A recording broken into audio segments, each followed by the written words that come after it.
Hello everyone, welcome back to my channel the story teller girl once again. আজকে আপনাদের জন্য নিয়ে এসেছি আরও একটি ছোট গল্প। আমাদের আজকের আয়োজনে থাকছে হুমায়ুন আহমেদের লেখা ছোট গল্প আয়না। আমরা সরাসরি গল্পে চলে যাচ্ছি। সকাল 7:30। শকত সাহেব বারান্দায় উবু হয়ে বসে আছেন। তার সামনে একটা মোড়ায় পানি ভর্তি একটা মগ, পানির মগে হেলান দেওয়া ছোট্ট একটা আয়না। আয়নাটার স্ট্যান্ড ভেঙে গেছে বলে কিছু একটাতে ঠেকা না দিয়ে তাকে দাঁড় করানো যায় না। শকত সাহেব মুখ ভর্তি ফেনা নিয়ে আয়নাটার দিকে তাকিয়ে আছেন। দাড়ি শেভ করবেন। ৪৫ বছরের পর মুখের দাড়ি শক্ত হয়ে যায়। ইচ্ছা করলেই রেজারের এক টানে দাড়ি কাটা যায় না। মুখে সাবান মেখে অপেক্ষা করতে হয়। একসময় দাড়ি নরম হবে, তখন কাটতে সুবিধা। দাড়ি নরম হয়েছে এ ব্যাপারে নিশ্চিত হওয়ার পর শওকত সাহেব রেজার দিয়ে একটা টান দিতেই তার গাল কেটে গেল। রকটক মনে হয় কেটেছে। গল গল করে রক্ত বের হচ্ছে। শওকত সাহেব এক হাতে গাল চেপে বসে আছেন। কিছুক্ষণ চেপে ধরে থাকলে রক্ত পড়া বন্ধ হবে। ঘরে স্যাভলন কিছু আছে কি না কে জানে।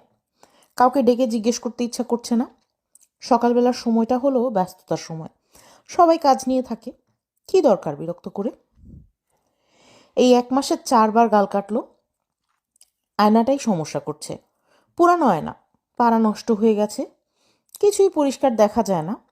একটা ছোট আয়না কেনার কথা তিনি তার স্ত্রী মনোয়ারাকে কয়েকবার বলেছেন। মনোয়ারা এখনো কিনে উঠতে পারেনি। তার বোধহয় মনে থাকে না, মনে থাকার কথাও না। আয়নাটা শওকত সাহেব একাই ব্যবহার করেন। বাসার সবাই ড্রেসিং টেবিলের বড় আয়না ব্যবহার করে। কাজেই হাত আয়নাটার যে পাড়া উঠে গেছে মনোয়ারার তা জানার কথা না। আর জানলেও কি সবসময় সব কথা মনে থাকে? শওকত সাহেব নিজেই কতবার ভেবেছেন অফিস থেকে ফেরার পথে একটা আয়না কিনে নেবেন। অফিস থেকে তো রোজই ফিরছেন, কই আয়না তো কেনা হচ্ছে না। আয়না কেনার কথা মনেই পড়ছে না। মনে পড়ে শুধু দাড়ি শেভ করার সময়। শোবার ঘর থেকে শওকত সাহেবের বড় মেয়ে ইরা বের হলো। সে এক ইউনিভার্সিটিতে ঢুকেছে, সেজন্যই সবসময় এক ধরনের ব্যস্ততার মধ্যে থাকে। শওকত সাহেব বললেন, মা, ঘরে স্যাভলন আছে? ইরা বলল, জানি না বাবা। সে যেরকম ব্যস্তভাবে বারান্দায় এসেছিল সেরকম ব্যস্ত ভঙ্গিতেই আবার ঘরে ঢুকে গেল। বারান্দার বাবার দিকে ভালো মতো তাকালোও না। তার এত সময় নেই। রক্ত পড়া বন্ধ হয়েছে কিনা এটা দেখার জন্য শওকত সাহেব গাল থেকে হাত সরিয়ে আয়নার দিকে তাকালেন। আশ্চর্য কাণ্ড! আয়নাতে দেখা যাচ্ছে ছোট একটা মেয়ে বসে আছে। আগ্রহ নিয়ে তার দিকে তাকিয়ে আছে। মেয়েটার গায়ে লাল ফুল আঁকা সুতির একটা ফ্রক, খালি পা, মাথার চুল বেনি করা, দুদিকে দুটা বেনি ঝুলছে। দুটা বেনিতে 2 রঙের ফিতা, একটা লাল একটা সাদা। মেয়েটার মুখ গোল, চোখ দুটা বিষণ্ণ। মেয়েটা কে? শওকত সাহেব ঘাড় ঘুরিয়ে পেছন দিকে তাকালেন। তার ধারণা হলো হয়তো টুকটাক কাজের জন্যে বাচ্চা একটা কাজের মেয়ে রাখা হয়েছে। সে বারান্দায় তার পেছনে বসে আছে। তিনি এতক্ষণ লক্ষ্য করেননি। বারান্দায় তার পেছনে কেউ নেই, পুরো বারান্দা ফাঁকা। তাহলে আয়নায় মেয়েটা এলো কোত্থেকে? শওকত সাহেব আবার আয়নার দিকে তাকালেন। ওই তো, মেয়েটা বসে আছে। তার রোগা রোগা ফর্সা পা দেখা যাচ্ছে। পিট পিট করে তাকাচ্ছে তার দিকে। ব্যাপারটা কি? মেয়েটা একটু যেন ঝুঁকে এলো। শওকত সাহেবকে অবাক করে দিয়ে মিষ্টি গলায় বলল, আপনার গাল কেটে গেছে, রক্ত ঝরছে। শওকত সাহেব আবারও ঘাড় ঘুরিয়ে পেছন দিকে তাকালেন। না, কেউ নেই। তার কি মাথাটা খারাপ হয়ে যাচ্ছে? একমাত্র পাগলরাই উদ্ভট এবং বিচিত্র ব্যাপার ট্যাপার দেখতে পায়। এই বয়সে পাগল হয়ে গেলে তো সমস্যা, চাকরি চলে যাবে, সংসার চলবে কিভাবে? শওকত সাহেব আয়নার দিকে তাকালেন না। আয়না হাতে ঘরে ঢুকে গেলেন। নিজের শোবার ঘরের টেবিলে আয়নাটা উল্টো করে রেখে দিলেন। একবার ভাবলেন ঘটনাটা তার স্ত্রীকে বলবেন। তারপরই মনে হলো, কি দরকার, সব কিছুই সবাইকে বলে বেড়াতে হবে তা তো না। তাছাড়া তিনি খুবই স্বল্পভাষী, কারোর সঙ্গেই তার কথা বলতে ভালো লাগে না। অফিসে যতক্ষণ থাকেন নিজের মনে থাকতে চেষ্টা করেন, সেটা সম্ভব হয় না। অকারণে নানান কথা বলতে হয়। যত না কাজের কথা, তার চেয়ে বেশি অকাজের কথা। অফিসের লোকজন অকাজের কথা বলতেই বেশি পছন্দ করে। শওকত সাহেব ইস্টার্ন কমার্শিয়াল ব্যাংকের ক্যাশিয়ার। ক্যাশের হিসাব ঠিক রাখা, দিনের শেষে জমা খরচ হিসাব মেলানো, কাজটা অত্যন্ত জটিল। এই জটিল কাজটা করতে গেলে মাথা খুব ঠান্ডা থাকা দরকার। অকারণে রাজ্যের কথা বললে মাথা ঠান্ডা থাকে না। কেউ সেটা বোঝে না। সবাই প্রয়োজন না থাকলেও তার সঙ্গে কিছু খাজুরে আলাপ করবেই। কি শওকত সাহেব, মুখটা এমন শুকনা কেন? ভাবির সঙ্গে ফাইট চলছে নাকি? আজকের শার্টটা তো ভালো পরেছেন, বয়স মনে হচ্ছে 10 বছর কমে গেছে। রঙে আছেন দেখছি। শওকত ভাই, দেখি চা খাওয়ান। আপনার স্বভাব কাউটা ধরনের হয়ে গেছে। চাটা কিছু খাওয়ান না, আজ ছাড়াছাড়ি নাই। এইসব অকারণ অর্থহীন কথা শুনতে শুনতে শওকত সাহেব ব্যাংকের হিসাব মেলান। মাঝে মাঝে হিসাবে গন্ডগোল হয়ে যায়। তার প্রচণ্ড রাগ লাগে। পুরো হিসাব আবার গোড়া থেকে করতে হয়। মনের রাগ তিনি প্রকাশ করেন না। রাগ চাপা রেখে মুখ হাসি হাসি করে রাখার ক্ষমতা তার আছে। মনের রাগ চেপে রেখে অপেক্ষা করেন কখন সামনে বসে থাকা মানুষটা বিদায় হবে। তিনি তার হিসাব আবার গোড়া থেকে শুরু করতে পারবেন।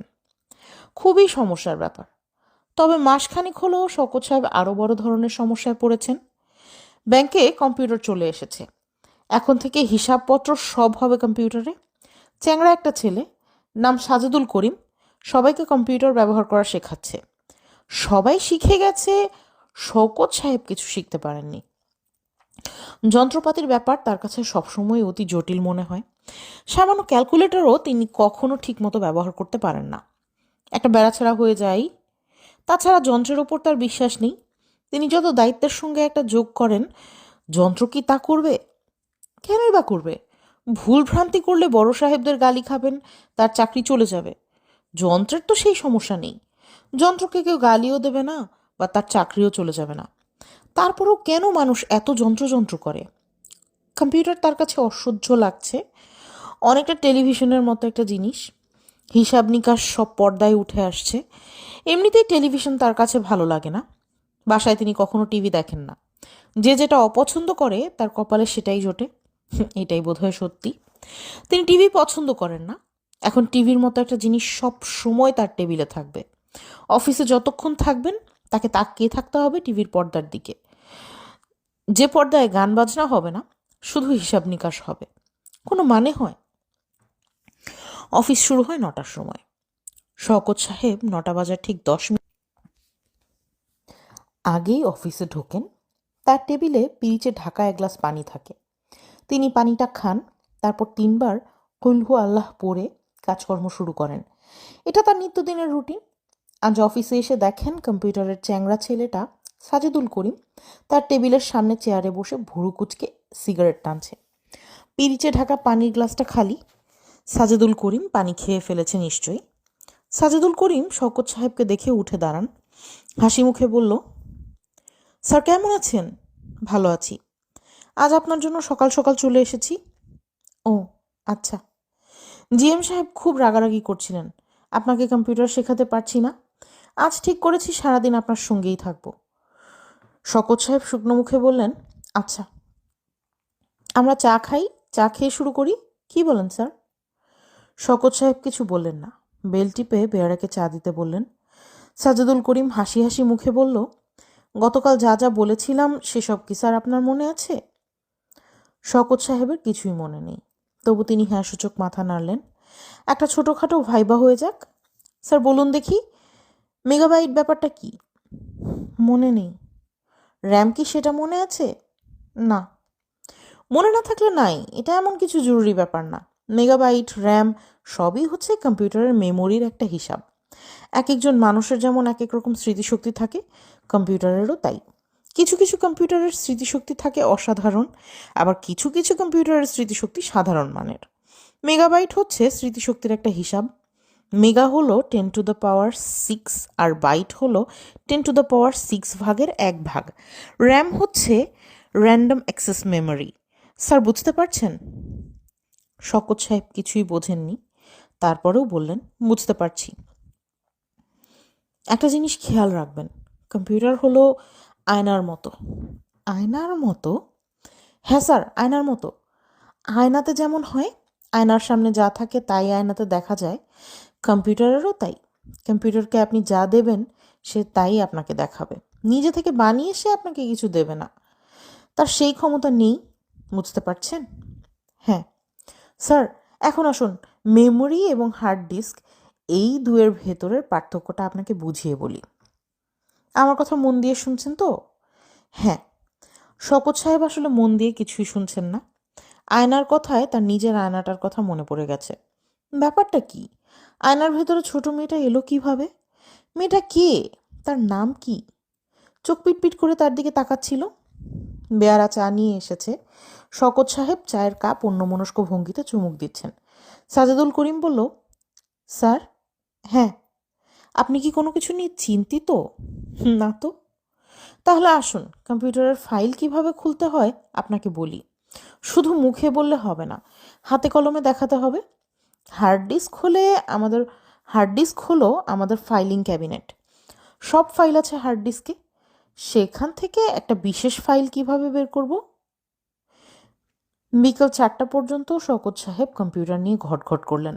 লাভের মধ্যে লাভ হলো তার মাথা ধরে গেল, প্রচণ্ড মাথা ধরা। সাজেদুল করিমকে মাথা ধরার ব্যাপারটা জানতে দিলেন না। বেচারা এত আগ্রহ করে বোঝাচ্ছে, তার ভাবভঙ্গি থেকে মনে হচ্ছে কম্পিউটারের মতো সহজ কিছু পৃথিবীতে তৈরি হয়নি। স্যার, আজ এ পর্যন্ত থাক, কাল আবার নতুন করে শুরু করব। আচ্ছা। অফিস থেকে বেরোবার আগে জিএম সাহেব শওকত সাহেবকে ডেকে পাঠালেন। শওকত সাহেবের বুক কেঁপে উঠল। জিএম সাহেবকে তিনি কম্পিউটারের মতোই ভয় পান, যদিও ভদ্রলোক অত্যন্ত মিষ্টভাষী, হাসি মুখ ছাড়া কথাই বলতে পারেন না। জিএম সাহেবের ঘরে ঢুকতেই তিনি হাসি মুখে বললেন, কেমন আছেন শওকত সাহেব? জি স্যার, ভালো। বসুন। দাঁড়িয়েছেন কেন? শওকত সাহেব বসলেন। তার বুক কাঁপছে, পানির পিপাসা পেয়ে গেছে। আপনার কি শরীর খারাপ? জি না স্যার।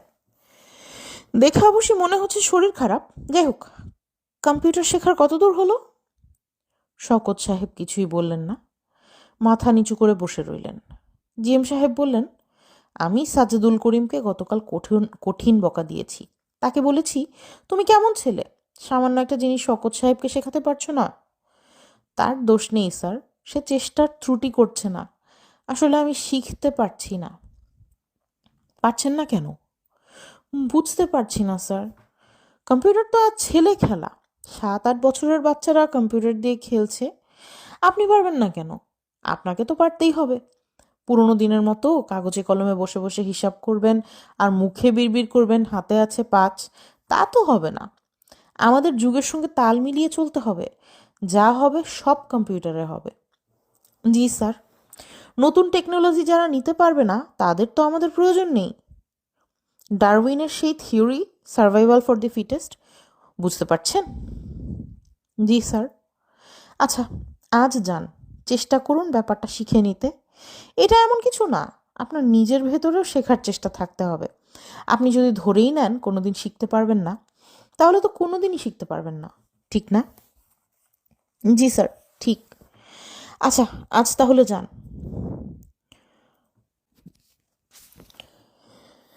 ফেরার সময় তিনি দরজায় ধাক্কা খেলেন।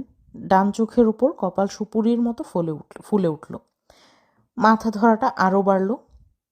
শওকত সাহেব মাথা ধরা নিয়েই বাসায় ফিরলেন। বাসা খালি, শুধু কাজের বুয়া আছে। বাকি সবাই নাকি বিয়ে বাড়িতে গেছে, ফিরতে রাত হবে। আবার না ফেরার সম্ভাবনাও আছে। কার বিয়ে শওকত সাহেব কিছুই জানেন না। তাকে কেউ কিছু বলেনি, বলার প্রয়োজন মনে করেননি।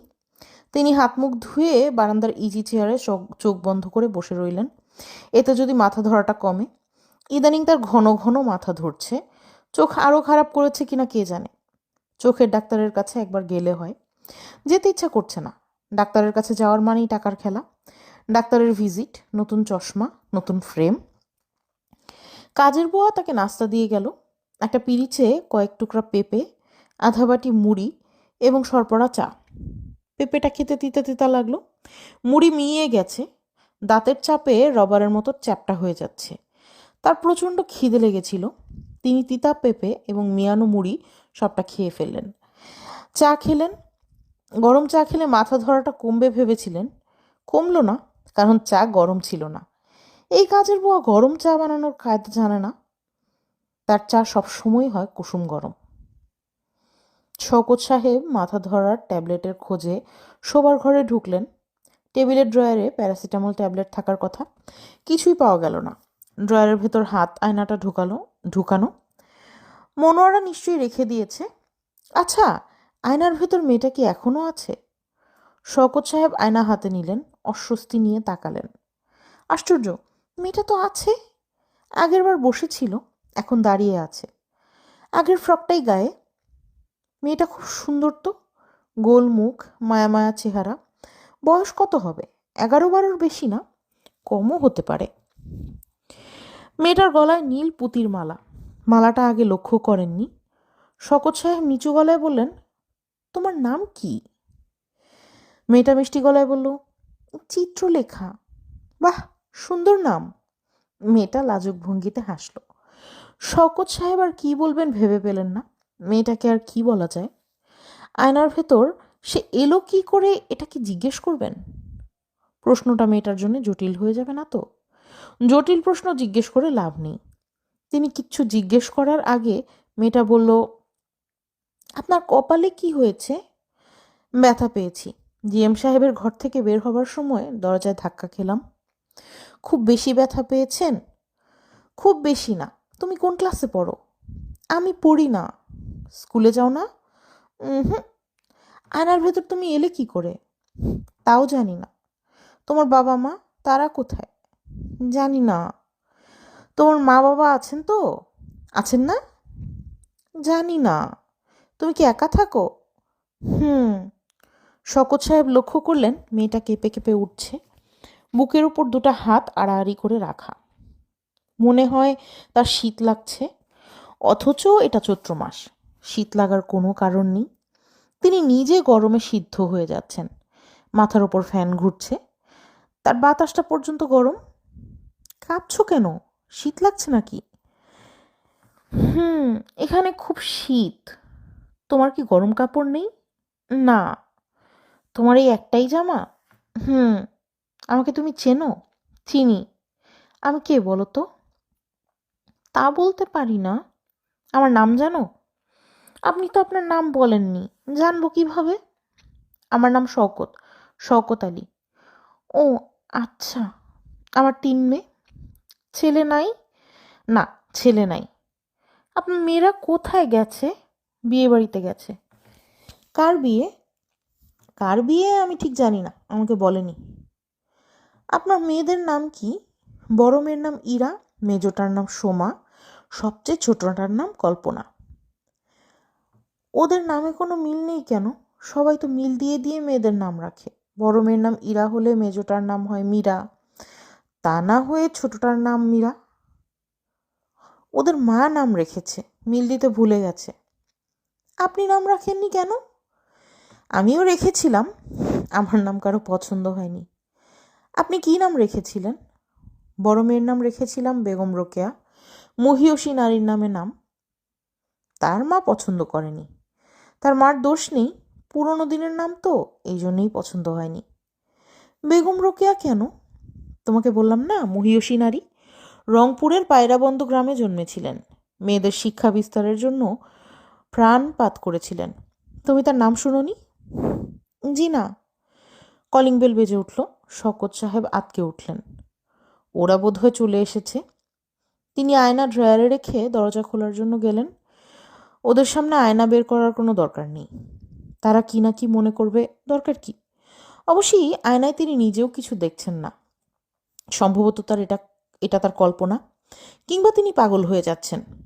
ছোটবেলায় তিনি যখন স্কুলে পড়তেন, তখন তাদের অবনী স্যার স্কুলের সামনে বড় আম গাছটার সঙ্গে কথা বলতেন। কেউ দেখে ফেললে খুব লজ্জা পেতেন। এক বর্ষাকালে তিনি স্কুলের পাশ দিয়ে যাচ্ছেন, হঠাৎ দেখেন অবনী স্যার আম গাছের সঙ্গে কথা বলছেন। অবনী স্যার তাকে দেখে খুব লজ্জা পেয়ে বললেন, সন্ধ্যাবেলা এমন ঝোপঝাড়ের মধ্যে দিয়ে হাঁটবি না, খুব সাপের উপদ্রব। তার পরের বছরই স্যার পুরোপুরি পাগল হয়ে গেলেন। তার আত্মীয় স্বজন তাকে নিয়ে ইন্ডিয়া চলে গেল। কে জানে, তিনি নিজেও হয়তো পাগল হয়ে যাচ্ছেন। পুরোপুরি পাগল হবার পর তার স্ত্রী ও মেয়েরা হয়তো তাকে পাবনার মেন্টাল হাসপাতালে ভর্তি করিয়ে আসবে। পাবনায় ভর্তি হতে কত টাকা লাগে কে জানে। টাকা বেশি লাগলে ভর্তি নাও করাতে পারে। হয়তো নিজেদের বাড়িতেই দরজায় তালাবদ্ধ করে রাখতে পারে, কিংবা অন্য কোনো দূরের শহরে নিয়ে ছেড়ে দিয়ে আসবে। পাগল পুষতে না পারলে দূরে ছেড়ে দিয়ে আসতে হয়, এতে দোষ হয় না। পাগল তো আর মানুষ না, তারা বোধশক্তিহীন জন্তুর মতোই।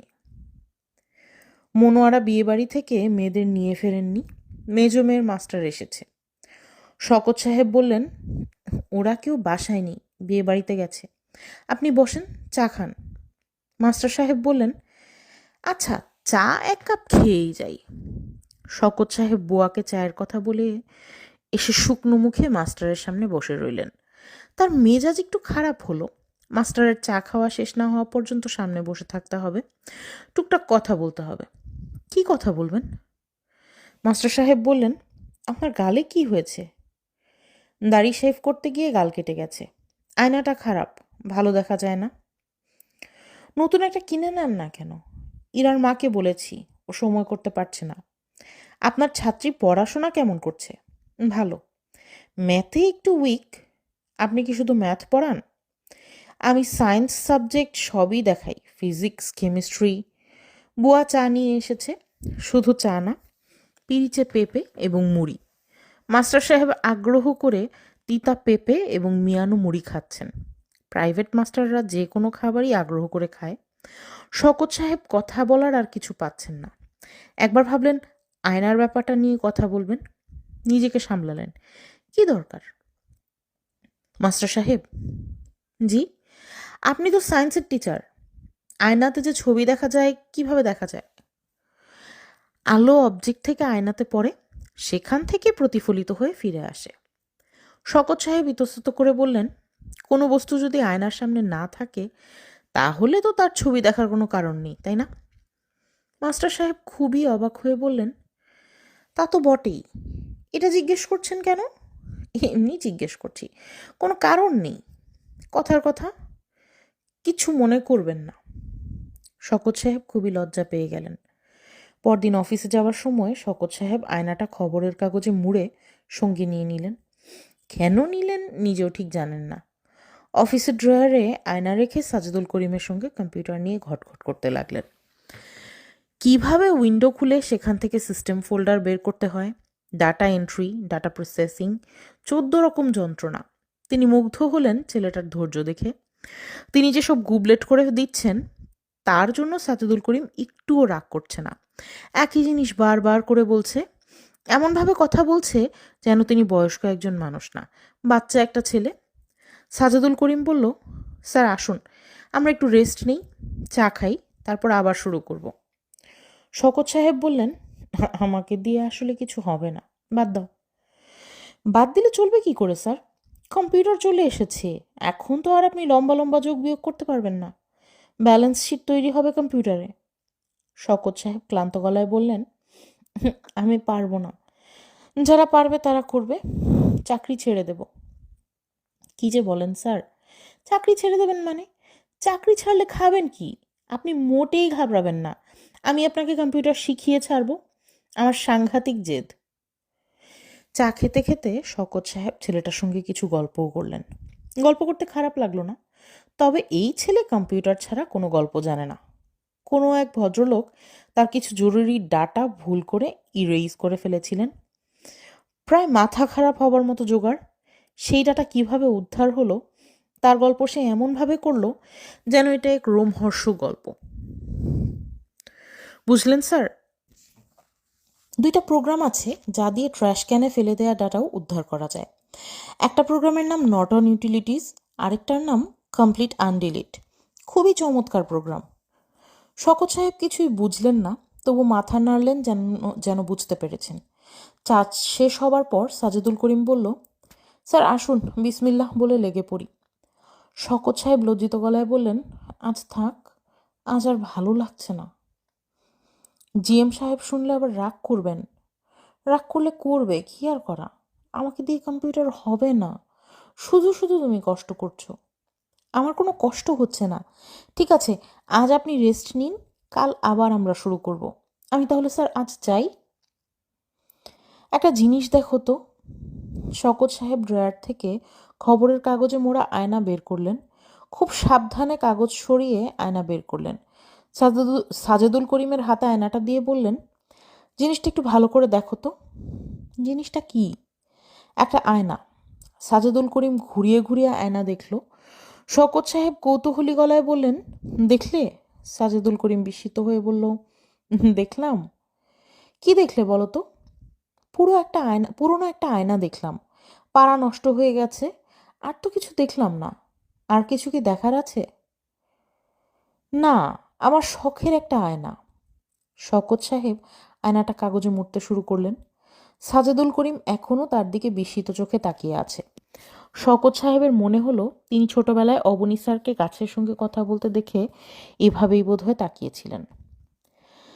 সাজেদুল করিম চলে যাওয়ার পর তিনি তার ঘরের দরজা বন্ধ করে দিলেন। আয়নাটা বের করলেন। ওই তো মেয়েটাকে দেখা যাচ্ছে। মেয়েটাকে কেমন দুঃখী দুঃখী লাগছে। শওকত সাহেব মৃদু গলায় বললেন, কেমন আছো চিত্রলেখা? ভালো। তোমার মুখটা এমন শুকনো লাগছে কেন? মন খারাপ? হুম। মন খারাপ কেন? একা একা থাকি তো, এই জন্য মন খারাপ। মাঝে মাঝে আবার ভয় ভয় লাগে। কিসের ভয়? জানি না কিসের ভয়। এটা কি আপনার অফিস? হুম। আপনার টেবিলের ওপর এটা কি? বাক্সের মতো। এটা হচ্ছে একটা কম্পিউটার। IBM computer. কম্পিউটার কি? একটা যন্ত্র, হিসাব নিকাশ করে। আচ্ছা শোনো চিত্রলেখা, তোমার বাবা মা আছেন? জানি না তো। তুমি আজ কিছু খেয়েছো? না। তোমার খিদা লেগেছে? হুম। তুমি যেখানে থাকো সেখানে কোনো খাবার নেই? না। জায়গাটা কেমন? জায়গাটা কেমন আমি জানি না। খুব শীত। শওকত সাহেব দেখলেন মেয়েটা শীতে কাঁপছে। পাতলা সুতির জামায় শীত মানছে না। তিনি কি করবেন বুঝতে পারলেন না।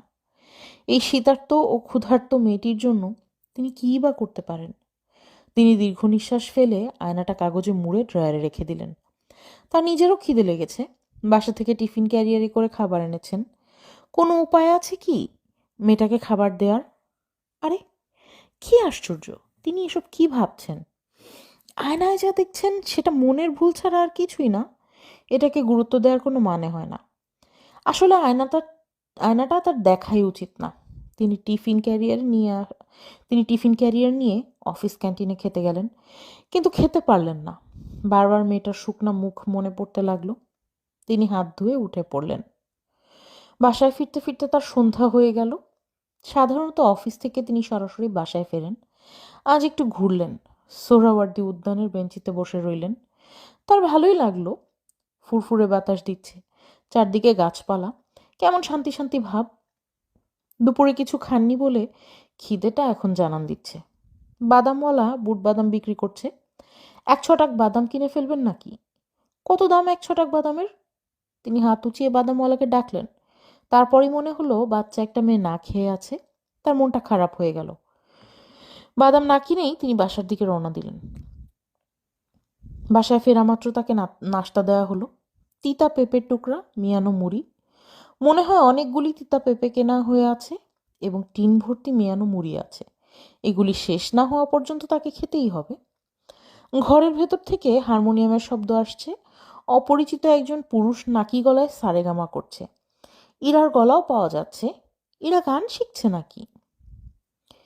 সারে গা রে গা মা গা মা পা মা পা ধা নি ধা নি সা।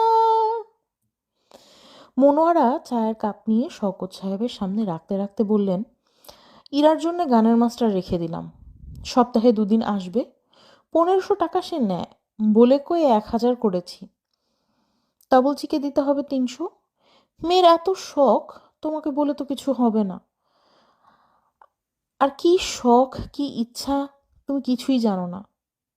যা করার আমাকেই করতে হবে। শওকত সাহেব নিঃশব্দে চায়ের কাপে চুমুক দিলেন। 1000 যোগ 300, 1300। বাড়তি 1300 টাকা কোত্থেকে আসবে? সামনের মাস থেকে বেতন কমে যাবে। প্রভিডেন্ট ফান্ড থেকে 10,000 টাকা লোন নিয়েছিলেন। সামনের মাস থেকে 500 টাকা করে কাটা শুরু হবে। উপায় হবে কি? তিনি কম্পিউটারও শিখতে পারছেন না। সত্যি সত্যি যদি এই বয়সে চাকরি চলে যায় তখন? মনোয়ারা বললেন, সোমাদের কলেজ থেকে স্টাডি ট্যুরে যাচ্ছে, তার 1,000 টাকা দরকার। তোমাকে আগে ভাগে বলে রাখলাম। কি কথা বলছো না কেন? শওকত সাহেব স্ত্রীর দিকে তাকিয়ে ফ্যাকাশেভাবে হাসলেন, কিছু বললেন না। তোমার সঙ্গে বসে যে দুটো কথা বলবো সে উপায় তো নেই। মুখ সেলাই করে বসে থাকবে? আশ্চর্য এক মানুষের সঙ্গে জীবন কাটালাম। মনোয়ারা উঠে চলে গেলেন। ঘরের ভিতর থেকে এখন গানের কথা ভেসে আসছে। মনে হচ্ছে ওস্তাদ টিচার প্রথম দিনেই গান শেখাচ্ছেন। তুমি বাসো কিনা তা আমি জানি না, ভালোবাসো কিনা তা আমি জানি না, আমারে কর্ম আমি করি আরে যাব, চিন্তা হইতে আমি সীতা নলে যাব। শওকত সাহেব একা বসে আছেন। রাতে ভাত খাবার ডাক না আসা পর্যন্ত একাই বসে থাকতে হবে। আয়নাটা বের করে মেয়েটার সঙ্গে দুটো কথা বললে কেমন হয়? কেউ এসে দেখে না ফেললে হলো, দেখে ফেললে সমস্যা। কেমন আছো চিত্রলেখা? জি ভালো আছি। কে গান গাচ্ছে? আমার বড় মেয়ে। ইরা? হ্যাঁ, ইরা। তোমার দেখি নাম মনে আছে। মনে থাকবে না কেন? আমার সবার নামই মনে আছে। ইরা, সোমা, কল্পনা। আপনাকে দেখে মনে হচ্ছে আপনার খুব মন খারাপ। আপনার কি হয়েছে? কিছু হয়নি রে মা। শওকত সাহেবের গলা ধরে এলো। দিনের পর দিন তার মন খারাপ থাকে, কেউ জানতে চায় না তার মন খারাপ কেন। আয়নার ভেতরের এই মেয়ে জানতে চাচ্ছে। তার চোখে প্রায় পানি আসবার উপক্রম হলো।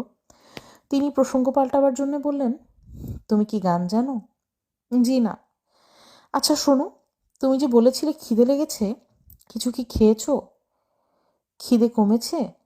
মেয়েটা মিষ্টি করে হাসলো। মজার কোনো কথা বলছে এমন ভঙ্গিতে বলল, আপনি কি যে বলেন, খাবো কি করে? আমাদের এখানে কি কোনো খাবার আছে? খাবার নেই? না, কিচ্ছু নেই। এটা একটা অদ্ভুত জায়গা। শুধু আমি একা থাকি, কথা বলারও কেউ নেই, শুধু আপনার সঙ্গে কথা বলি। শওকত সাহেব লক্ষ্য করলেন মেয়েটার আগের মতো 2 হাত বুকের উপর রেখে থরথর করে কাঁপছে। তিনি কোমল গলায় বললেন, শীত লাগছে মা? লাগছে, এখানে খুব শীত। যখন বাতাস দেয় তখন প্রচণ্ড ঠান্ডা লাগে। আমার তো শীতের কাপড় নেই, এই একটাই ফ্রক। দুঃখে শওকত সাহেবের চোখে প্রায় পানি এসে গেল। তখন মনোয়ারা বারান্দায় এসে দাঁড়ালেন। শীতল গলায় বললেন, আয়না হাতে বারান্দায় বসে আছো কেন? কল্পনার পাশে বসে তার পড়াটা দেখিয়ে দিলেও তো হয়। সব বাবারাই ছেলে মেয়েদের পড়াশোনা দেখিয়ে দেয়, একমাত্র তোমাকে দেখলাম অফিস থেকে এসে বটগাছের মতো বসে থাকো। বাবার কিছু দায়িত্ব তো পালন করবে। শওকত সাহেব আয়নাটা রেখে কল্পনার পড়া দেখানোর জন্য উঠে দাঁড়ালেন। সাজেদুল করিম অসাধ্য সাধন করছে। শওকত সাহেবকে কম্পিউটার শিখিয়ে ফেলেছে। কি স্যার, বলিনি আপনাকে শিখিয়ে ছাড়ব? শওকত সাহেব হাসলেন। তার নিজের এখনো বিশ্বাস হচ্ছে না তিনি ব্যাপারটা ধরে ফেলেছেন। সাজেদুল করিম বলল, আর কোনো সমস্যা হবে না। তাছাড়া আমি আপনার জন্য আরেকটা কাজ করেছি। প্রতিটি স্টেপ কাগজে লিখে এনেছি। কোনো সমস্যা হলে কাগজটা দেখবেন, দেখবেন সব পানির মতো পরিষ্কার। Thank you. আর স্যার, আমার ঠিকানাটা কাগজে লিখে গেলাম। কোনো ঝামেলা মনে করলেই আমার বাসায় চলে আসবেন।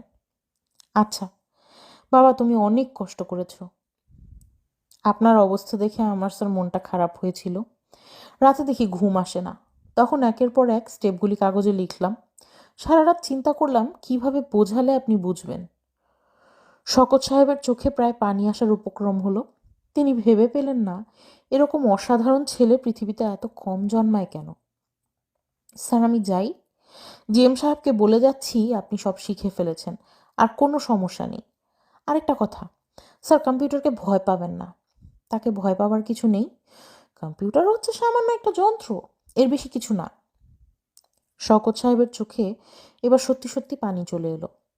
ছেলেটা যেন চোখের পানি দেখতে না পায় সেজন্য অন্যদিকে তাকিয়ে রইলেন। মনে মনে ঠিক করলেন আজ অফিস থেকে ফেরার পথে ছেলেটার জন্য একটা উপহার কিনবেন। দামি কিছু না, সেই সামর্থ্য তার নেই, তবু কিছু কিনে তার বাসায় গিয়ে তাকে দিয়ে আসবেন।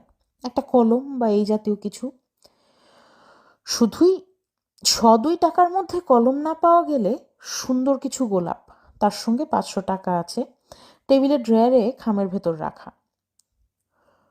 শকত সাহেব 175 টাকা দিয়ে একটা ওয়াটারম্যান কলম কিনলেন।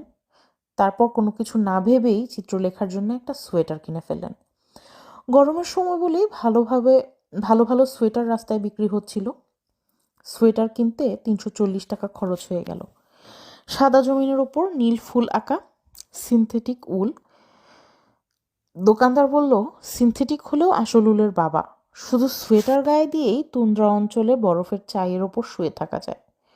শকত সাহেব জানেন সোয়েটার কেনাটা তার জন্য খুবই বোকামি হয়েছে। চিত্রলেখাকে এই সোয়েটার তিনি কখনো দিতে পারবেন না, কারণ চিত্রলেখা বলে কেউ নেই। পুরো ব্যাপারটা তার মাথার অসুস্থ কোনো কল্পনা। সংসারের দুঃখ ধান্দায় তার মাথা এলোমেলো হয়ে যাচ্ছে বলে এইসব হাবিজাবি দেখছেন। তারপরও মনে হলো মেয়েটা দেখবে জিনিসটা তার জন্য কেনা হয়েছে, বেচারি খুশি হবে। সাজেদুল করিমকে তিনি বাসায় পেলেন না, দরজা তালাবদ্ধ। দরজার ফাঁক দিয়ে তিনি কলমটা ঢুকিয়ে দিলেন। তার মনে হলো ভালোই হয়েছে। সাজেদুল করিম জানলো না উপহার কে দিয়েছে।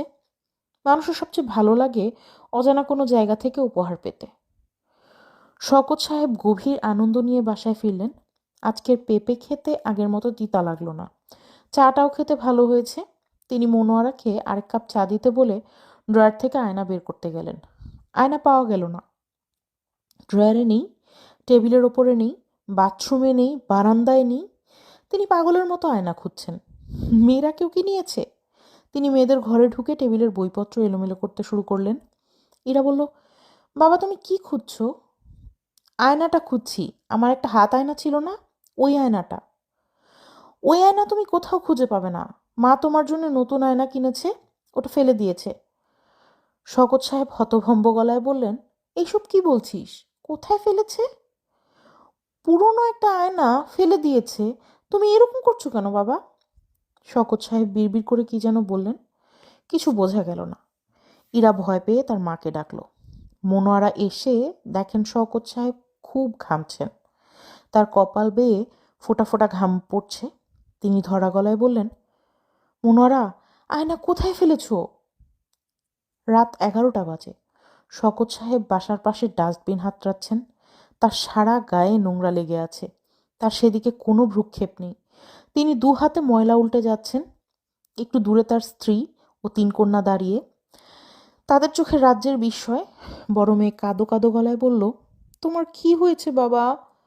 শকত সাহেব ফিসফিস করে বললেন, চিত্রলেখাকে খুঁজছি রে মা, চিত্রলেখা। চিত্রলেখা কে? আমি জানি না কে। শকত সাহেবের চোখ দিয়ে টপ টপ করে পানি পড়ছে। তিনি কাঁপা কাঁপা গলায় ডাকছেন, চিত্রা, মারে, ও মা, তুই কোথায়?